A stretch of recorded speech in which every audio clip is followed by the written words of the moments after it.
अहिल्यानगर जिल्ह्यात राहुरी तालुक्यातील कनगर शिवारात खडी क्रशर लगत असलेल्या वन विभागाच्या क्षेत्रात शुक्रवार दिनांक 23 रोजी सायंकाळच्या सुमारास एका 40 वर्षीय तरुणाचा मृतदेह आढळून आल्याने परिसरात एकच खळबळ उडाली। सदर मृत तरुण हा श्रीरामपूर तालुक्यातील उक्कलगाव येथील असून त्याचं नाव सुधाकर किसन थोरात, वय वर्ष 40, राहणार उक्कलगाव, तालुका श्रीरामपूर असं असल्याचं पोलीस तपासात निष्पन्न झालं। प्राथमिकदृष्ट्या संशयास्पद वाटणाऱ्या या मृत्यूची गंभीर दखल घेत राहुरी पोलिसांनी तपासाची चक्र वेगाने फिरवत हा प्रकार खुनाचा असल्याचं उघड केलं। या प्रकरणी मृताची पत्नी व तिच्या प्रियकराला पोलिसांनी ताब्यात घेतल्याची माहिती नातेवाईकांकडून समजली।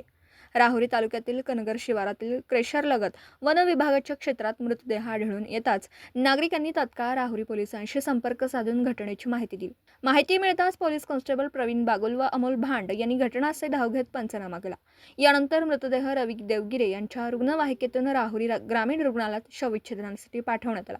मात्र हा प्रकार खुनाचा असल्याने शवविच्छेदन अहिल्यानगर येथे करण्याच्या सूचना वैद्यकीय अधिकाऱ्यांनी दिल्या। या घटनेमुळे राहुरी तालुक्यात खळबळ उडाली असून पुढील तपास राहुरी पोलीस करीत आहेत। तर सध्या राहुरी पोलीस ठाण्यात अकस्मात मृत्यू रजिस्टर नोंद करण्यात आली असून आज शनिवार दिनांक 24 रोजी दुपारपर्यंत खुनाचा गुन्हा दाखल करण्यात आला नसल्याचं पोलीस निरीक्षक संजय ठेंगे यांनी सांगितले। दीपक साळवेसह योगेश पवार, न्यूज 14 राहुरी।